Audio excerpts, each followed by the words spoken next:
Le focus du Grand Soir avec deux députés autour de la table. Il y a Adrien Quatennens qui est avec nous, député de la France Insoumise du Nord. Bonsoir. Bonsoir. Face à vous, Sylvain Maillard, député de La République En Marche de Paris. Bonsoir Sylvain Maillard. Bonsoir. Le focus du Grand Soir, il est consacré à la question des carburants. Vous avez vu que le gouvernement renvoyait la balle sur les industriels, les producteurs. La colère monte. Emmanuel Macron a dit ce soir qu'il l'entendait, cette colère. C'était sur France 3, regardez. Il y aura une réponse parce que j'entends cette inquiétude, elle est légitime. On doit faire les transformations. Donc c'est pour ça que je me permettais de rappeler que la stratégie du gouvernement reste la bonne. Mais dans ces moments où c'est plus dur, où ça pèse sur votre pouvoir d'achat, alors même que vous travaillez dur, que vous avez vos enfants, que vous mettez en garde, que vous travaillez loin, il faut pouvoir aider nos concitoyens. Alors il dit qu'il entend, le président Adrien Quatennens, mais est-ce qu'il entend suffisamment d'après vous? Et surtout, sa réponse est très paradoxale parce que, bon, d'abord, il faut dire que le prix des carburants, c'est pas seulement les taxes qui expliquent sa fluctuation. Il y a d'abord les cours de pétrole, c'est clair. Sauf que le fait de faire le choix, au moment où il y a ces fluctuations des cours de pétrole, d'en plus taxer, et de taxer unilatéralement sur le carburant, c'est-à-dire principalement pour les gens qui n'ont pas le choix que de prendre leur voiture. Moi, je le dis et le redis à votre micro, je suis favorable avec la France Insoumise à la sortie du diesel. Mais j'attends qu'on me fasse la démonstration que le fait de taxer unilatéralement le diesel, le carburant, va faire en sorte que les gens y renoncent. La vérité, quelle est-elle? C'est que vous pouvez faire x2 sur le prix du carburant à la pompe. Si les gens n'ont pas d'autre choix, pas d'autre alternative, ils vont faire le sacrifice financier et du coup se sacrifier ailleurs. Des gamins qui ont peut-être un repas en moins. On sait déjà que c'est le cas de beaucoup de Français. Ouais. Et ça vient s'ajouter à toute une série d'autres choses. Il n'y a pas que le prix des carburants, il y a le prix de l'énergie. Vous avez vu les prix du gaz récemment, alors qu'on nous promettait que l'ouverture à la concurrence allait baisser les prix. Tout le monde voit que ça n'est pas systématique. Il y a également le prix des mutuelles qui augmente, parce que le reste à charge zéro, toute gratuité à un prix, ça se répercute. Et ça fait quelque chose finalement qui fait que la goutte d'eau fait déborder le vase. Et par ailleurs, il reste, on va en parler, au président de la République à nous faire la démonstration que taxer les carburants, c'est une politique écologiste conséquente. Moi, je ne le pense pas. Est-ce qu'il doit aller plus loin, Sylvain Maillard, dans les gestes qu'il a déjà fait le président de la République? D'abord, redire que nous assumons de taxer l'essence, le carburant. Nous assumons de taxer le carbone parce que nous devons sortir de cette consommation, de cette drogue. Il faut utiliser le terme. Vous entendez Adrien Quatennens qui dit quand on n'a pas le choix, on n'a pas le choix. Il y a deux choses sur lesquelles je suis d'accord et une autre sur lesquelles peut-être nous pourrons nous entendre. La première chose, c'est qu'évidemment, il faut qu'on accompagne cette transition.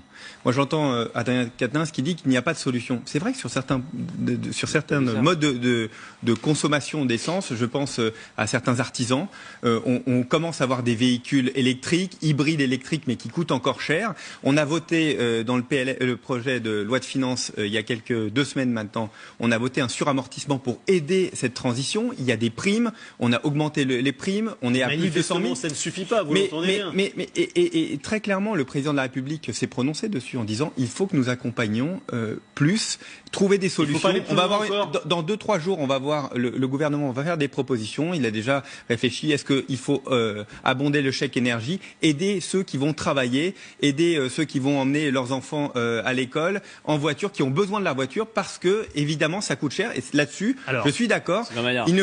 Il faut absolument pas qu'on sorte de cette trajectoire, mais conjoncturellement, nous avons un souci. Pas si cher que ça, figurez-vous, quand on regarde l'évolution des cours, on a beaucoup dit la hausse c'est dû au cours du pétrole, mais regardez le baril. En fait, il baisse depuis plusieurs semaines maintenant. C'est en train de baisser et la courbe est assez nette de ce point de vue-là, une courbe qui s'arrête au 4 novembre. D'ailleurs, à Bercy, on tire les oreilles des industriels en leur disant la baisse, ça va jamais aussi vite que la hausse, comme par hasard. Et Bruno Le Maire a reçu les professionnels cet après-midi. Écoutez ce qu'il a dit à la sortie. L'engagement a été pris par l'ensemble des distributeurs de répercuter la baisse des prix du pétrole au jour le jour sur les prix à la pompe. S'agissant des compagnies pétrolières, elles ont pris l'engagement de réduire leur marge au maximum pour que, là aussi, les prix à la pompe soient les plus bas possibles pour les consommateurs. Est-ce que le gouvernement ici, Adrien Quatennens, se défausse sur les industriels ? Mais quelque part, il y a une chose qu'il faut redire aussi, c'est est-ce que finalement l'augmentation de ces taxes et donc les recettes que ça va générer servent la transition écologique? Ça aussi, c'est intéressant. La vérité, c'est que ce n'est pas le cas. À peu près 19% seulement des recettes de ces taxes vont être allouées à la transition énergétique. Ça fait à peu près 7 milliards sur les 37 milliards si vous regardez, qui sont perçus, et dans le budget de l'État, en revanche, il y a 19 milliards.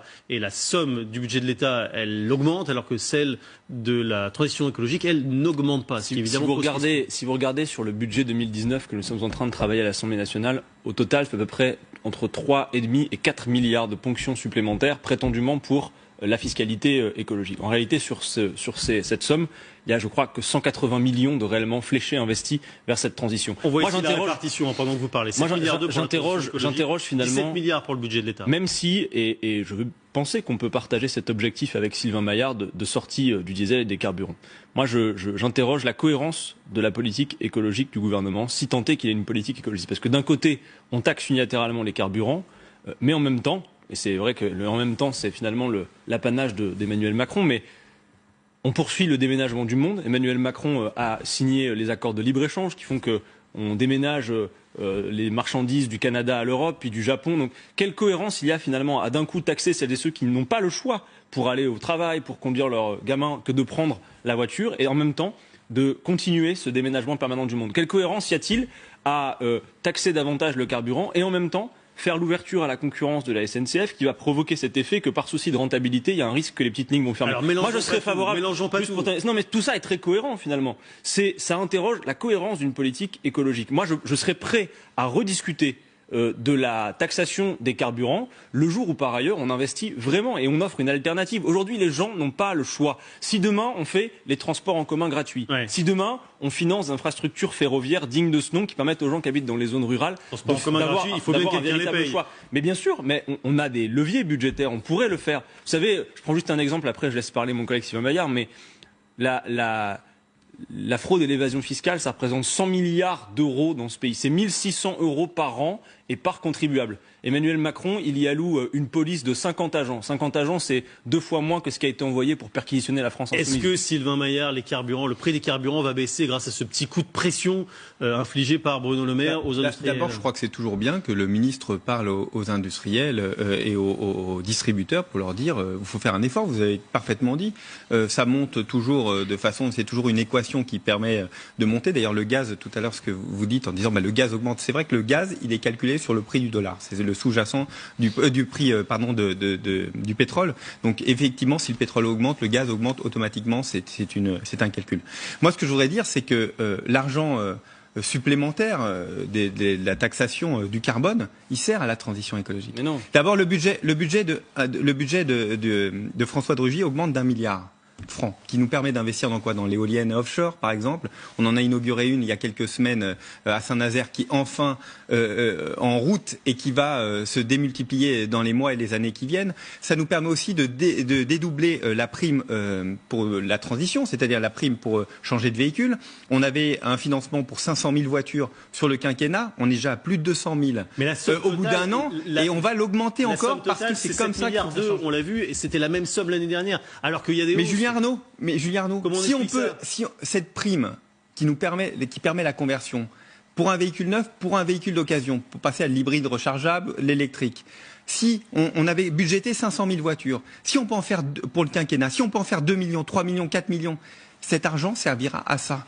Nous n'avons aucune limite budgétaire. L'idée est très simple, c'est on veut la transition et cette transition doit s'incarner. On doit changer nos habitudes. On ne peut pas continuer. Moi, j'entends ce que vous dites et là-dessus, c'est pour ça qu'il faut probablement aménager cette transition parce que honnêtement, on n'a pas de chance là-dessus. Le prix du dollar, le dollar s'écroule, se raffermit par rapport à l'euro. On a aussi une baisse, une augmentation du cours du pétrole. Bref, oui, mais ça c'est une trajectoire. C'est une trajectoire que nous avons votée depuis plusieurs années, sur laquelle il faut s'inscrire et rester dedans. Ça ne fait pas une politique écologique, mais une politique écologique, c'est une politique de transition. Nous avons besoin. Nous devons changer nos façons de faire. Et tout à l'heure, j'ai juste terminé dessus. Vous dites, on n'a qu'à investir, que ce soit gratuit les transports en commun. Moi, je veux bien. J'ai dit par ailleurs que tout ce qui était gratuit devait se financer. Les transports en commun, ils sont denses ici, à Paris, dans la région Île-de-France. La réalité, c'est que bon nombre de nos compatriotes ont besoin d'une voiture, tout simplement pour aller travailler, qu'il n'y a pas forcément de transport en commun qui permet. Parce que s'il y avait ce transport en commun, non, ils existent, mais ils sont trop chers. Là-dessus, je suis pleinement d'accord. Il faut continuer, mais ça fait partie aussi de cette transition qui se fait pas en un claquement de doigts. Mais la vérité, c'est que si vous voulez, il faut accompagner pour le moment. mais cette trajectoire, mais je suis sûr qu'au fond vous êtes d'accord sur cette trajectoire. Il faut sortir de cette drogue qu'est le carbone, mais bien sûr, je vous l'ai dit, dans laquelle on est en train de s'asphyxier. Il faut qu'on crée les moyens et qu'on change les habitudes. C'est vrai que c'est dur. C'est vrai que c'est dur. Le mouvement des Gilets jaunes, le mouvement du 17 novembre. Oui, pour une raison simple, c'est qu'encore une fois, moi je conteste, bien que je sois pour la sortie du diesel et pour la transition énergétique et écologique. Moi d'ailleurs, et je veux faire mien à cette heure les mots de Nicolas Hulot lors de sa démission. Il a posé un diagnostic politique clair. Il a dit il ne s'agit pas de verdir un peu le programme, il faut changer de trajectoire. Quand Emmanuel Macron poursuit la politique de libre-échange en signant le CETA, en signant le JEFTA, il mène une politique anti-écologique. Quand il choisit de taxer unilatéralement le carburant, il en plus prend un risque. C'est que là où moi je suis d'accord avec vous, Sylvain Maillard, c'est que cet enjeu-là, l'enjeu climatique, honnêtement, comme ce sont les conditions mêmes de la vie humaine sur Terre qui sont mises en cause, nos désaccords politiques vont être relégués à un plan bien secondaire. C'est-à-dire que ça nous met toutes et tous au pied du mur. Vous pensez qu'on va y arriver par ce genre de mesurettes. Moi, je pense qu'on a besoin d'un véritable changement de paradigme. Nous en appelons à la planification écologique. Ça vous paraît être un grand mot, mais ça veut dire imaginer tout un projet industriel français qui, par ailleurs, relance l'activité du pays sur d'autres bases, c'est vrai, que la concurrence libre et non faussée que vous appelez de vos vœux, mais qui permettrait qu'on soit directement dans des objectifs ambitieux. Le grand problème de cette taxe sur les carburants et qui fait qu'il y a la fronde du 17 novembre, c'est qu'on a un vrai risque.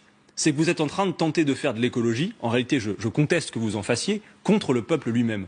Or, dans cette affaire, nous avons besoin d'embarquer tout le monde. Il faut que l'écologie soit populaire. Moi, je l'ai dit ce matin, j'en ai assez de l'écologie de salon réservée à celles et ceux qui en ont les moyens. Or là, c'est ce que vous êtes en train de faire. Il y a plein de gens qui vous entendent dire ah oui, il faut sortir des carburants. Et dans l'absolu, ils sont d'accord avec vous. Sauf qu'à l'heure actuelle, politiquement, vous ne leur offrez pas le choix. Surtout, et donc, par conséquent, ils sont pris à la gorge. Mais quel autre choix vous leur offrez? Je leur propose. Pas la planification, c'est concrètement. Demain, comment faire pour changer Sylvain si on ne change pas notre façon mais quand je vous parle de transport en commun gratuit, par exemple, c'est extrêmement concret. Et pour tout dire, ça a même été essayé. Et figurez-vous que là, c'est pas le prix qui fait que ça ne marche pas le transport. Écoutez, vous êtes parisien aussi, vous là où c'est une partie de la semaine. Vous voyez bien que les transports en commun sont bondés. Les transports en commun sont pas gratuits, Sylvain Maillard. Mais ça, c'est pas le prix qui change. Là, dans les communautés, c'est la fréquentation, c'est l'organisation des transports en commun. Dans les communautés de communes où ça a été testé, ça a un effet extrêmement bénéfique. Dans la communauté de Bagne, quand ils l'ont fait, c'était plus 200% de fréquentation. Alors bien sûr, je suppose d'investir, mais par ailleurs, vous avez des routes qui se désengorgent. Et tout ça est intimement lié. Vous savez que la pollution de l'air, par exemple, ça crée. Mais alors, il faut investir davantage. Mais la pollution de l'air, mais c'est ce que nous faisons. C'est ce que nous faisons. Le Grand Paris Express, c'est le plus grand chantier du XXIe siècle. Mais parce que c'est compliqué à faire. Mais c'est financé. Alors répondez-moi sur cette question. N'y a-t-il pas une incohérence dans la politique d'Emmanuel Macron qui vise d'un côté à dire on taxe les carburants et en même temps on poursuit le libre-échange, on poursuit ces trajectoires anti-écologiques? Enfin, Sylvain Maillard, vous devez quand même noter que alors que la France s'était engagée à la COP 21 à réduire de 5% ses émissions de gaz à effet de serre, pour l'instant le bilan c'est plus 3. D'accord? Et je vous redis, faites-moi la démonstration qu'en augmentant les taxes, quiconque renonce à prendre sa voiture. Ça ne fonctionne pas. Vous ne pouvez pas faire l'écologie contre le peuple.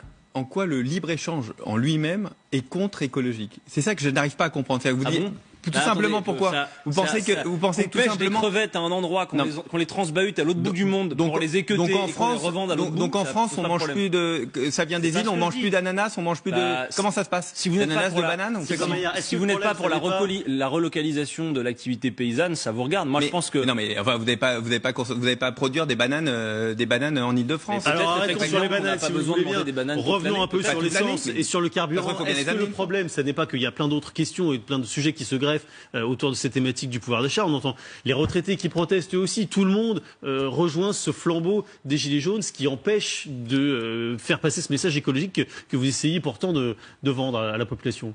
D'abord, on n'essaie pas de le vendre. Moi, j'entends au moment de l'émotion populaire qui a été le départ de Nicolas Hulot. Alors, qu'est-ce qu'on fait? On dit, finalement, on a entendu des larmes de crocodile dans tout le pays, et puis derrière, il se passe rien. On est dans une trajectoire de changement, de profonde modification. Moi, je peux entendre des critiques qui disent qu'on doit aller plus vite, pourquoi pas, mais il faut le financer. Nous sommes aux responsabilités, il faut le financer. Nous estimons que dans l'accompagnement, dans ce que nous faisons, dans une trajectoire très forte qui fait que les Français ont compris qu'il fallait sortir du diesel et sont en train de réfléchir en disant je ne m'achète plus un véhicule diesel, sont en train de réfléchir à consommer différemment, sont en train de changer aussi, parce qu'on parle toujours des véhicules, mais il y a aussi les chaudières de chauffage à fioul, qui sont hyper consommatrices de fioul et sur lesquelles on les aide 30%. Mais vous n'avez pas l'impression c'est un accompagnement français. On va vous retrouver, messieurs, dans quelques instants. Ils ne sont pas très convaincus. D'ailleurs, il ne cesse de le dire à Emmanuel Macron depuis le début de son itinérance mémorielle. Est-ce qu'il ne parlerait pas un petit peu trop, d'ailleurs, le président? C'est l'une des questions qu'on va se poser dans quelques instants. À tout de suite. Normalement, une élection présidentielle, c'est censé quand même purger la colère dans le pays. Il doit y avoir attention qui rabaisse, c'est-à-dire quelque part, on repart d'une nouvelle page.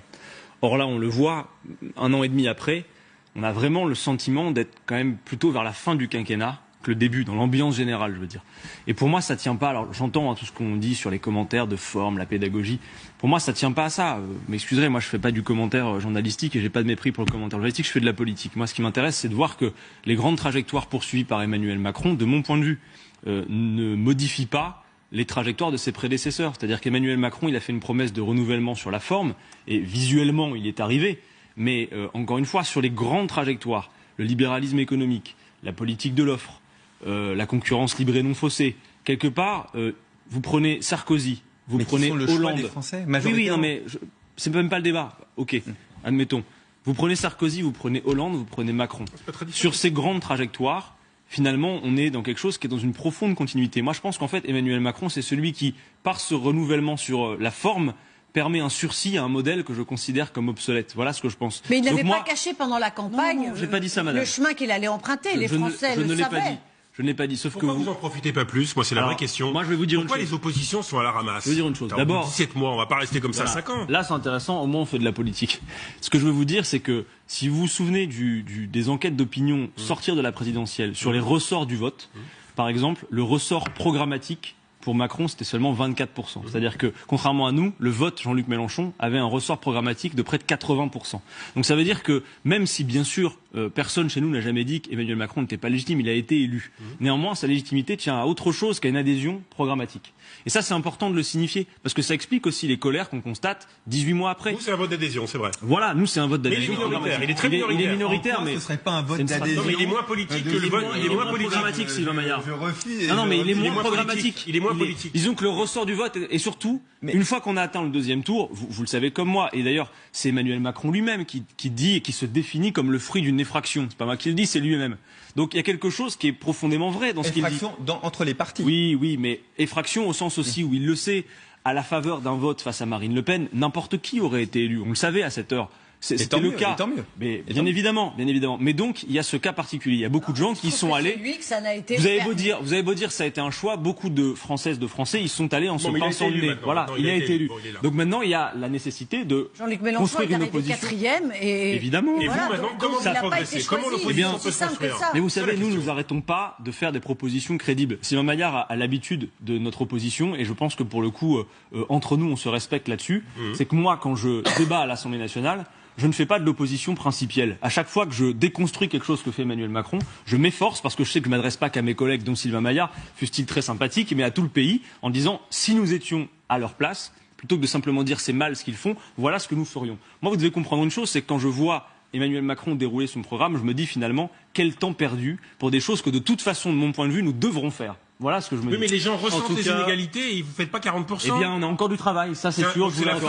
On a encore du travail, bien évidemment. On va continuer à le faire. Beaucoup de travail encore. Et on voit que sur le plan de l'expression, rien dit que les résultats ne les finiront Français pas par ont clairement arriver. choisi de réformer un système, mais de rester dans un libéralisme, de rester dans une économie ouverte. On décidé d'avoir dans une Europe ouverte, une Europe qui protège, ont décidé globalement. Qui protège. Vous voyez, très clairement. Je m'arrête là-dessus. L'Europe qui protège. Je m'arrête juste parce qu'on va avoir dans quelques semaines, d'ailleurs, il commence déjà un débat passionnant sur l'Europe. Encore une fois, sur l'Europe, moi je voudrais qu'on arrête de faire de l'incantation. Quand vous dites l'Europe qui protège, bon, ok, vous le dites, vous êtes député, l'Europe qui protège. Les Français aujourd'hui voient quoi? C'est que oui, l'Europe protège. Elle protège qui? Elle protège d'abord les plus gros pollueurs, elle protège d'abord les multinationales, elle protège d'abord les détenteurs de capital, mais ils n'ont pas le sentiment qu'elle les protège eux. Sylvain Maillard, voyez l'euro nous protège. Voyez une chose, Emmanuel Macron. Allez, la campagne des Européennes, pardon, elle n'est pas commencée. Un instant, c'est pas Sylvain Maillard, c'est pas la France insoumise qui a poussé au Brexit. Comprenez que ce sont les libéraux dans votre genre qui poussent à des colères qui font que l'Union européenne. On va entendre dans quelques instants quelqu'un qui est en colère. Vous êtes d'accord avec ce représentant syndical? Moi, je suis touché par ces paroles. C'est-à-dire que, encore une fois, on parlait tout à l'heure des capacités de riposte, mais il faut voir que partout, dans tous les secteurs de la société, dans le privé, dans le public, vous avez des gens qui font tenir leur entreprise ou leur service public à bout de bras. Vous avez par ailleurs, on l'a vu dans les conflits sociaux, une répression syndicale très forte. Il y a une criminalisation de l'action militante. Elle est valable dans les mobilisations sociales, elle est valable aussi dans le secteur écologiste. Vous avez vu récemment, par exemple, les ambulanciers, où il y a eu 14 interpellations un matin pour des blocages. Ce 2 poids 2 mesures commence aussi à peser dans le pays. Que voient les Français? Vous vous mobilisez, vous bloquez avec les ambulanciers qui vont être mis à mal dans leur profession. Et il y en a 14 de vos collègues qui sont interpellés. Vous êtes un gros fraudeur au fisc et Gérald Darmanin et Emmanuel Macron disent avec vous qui volez parfois des centaines de millions d'euros au peuple français. C'est pour financer. Oui, on a voté à l'unanimité la fin du verrou de Bercy justement pour que tous les dossiers soient. Soyez sérieux. Le projet de loi fraude fiscale permet de négocier, c'est-à-dire que. Mais non. Mais bien sûr que si. Mais non, puisqu'on a au contraire on a baissé. Ça permet de On négocier. a baissé. C'est un mauvais exemple. Un gilet jaune le 17 novembre. Mais moi j'ai dit tout à l'heure, si vous nous aviez écouté avant d'arriver sur ce plateau, vous auriez vu que moi j'ai dit que le 17 novembre c'était quelque chose que non seulement je trouvais légitime, j'ai expliqué que pour moi, je le refais devant vous, vous avez peut-être loupé la séquence d'avant, taxer les carburants unilatéralement, ça ne fait pas une politique écologiste et je demande qu'on me le démontre. Donc moi cette colère, je la comprends. Enfin, entendez bien que tant que les gens n'auront pas le choix, tant qu'on ne leur offre pas d'alternative, ils sont pris à la gorge. Donc cette colère qui s'exprime, finalement, elle cherche des leviers pour s'exprimer dans un moment où on l'en empêche. La 5e République est construite de telle manière... Y compris illégaux. Mais bloquer des routes. Oui, voler le fisc. Non, mais c'est intéressant. Voler le fisc. C'est le 2 poids 2 mesures. Vous voyez, vous fraudez demain dans les transports en commun. Oui. Vous allez prendre des amendes. Oui. Vous allez être durement réprimé. Absolument. Vous fraudez le fisc, on négocie avec vous. Vous voyez qu'il y a quelques jours, monsieur Sylvain Maillard, il y a quelques jours. Il y a des redressements fiscaux. Attendez. Alors, prenons un exemple. Madame Pénicaud, il y a quelques jours. Madame Pénicaud, il y a quelques jours. Et les deux, vous êtes sanctionnés. Madame Pénicaud, il y a quelques jours.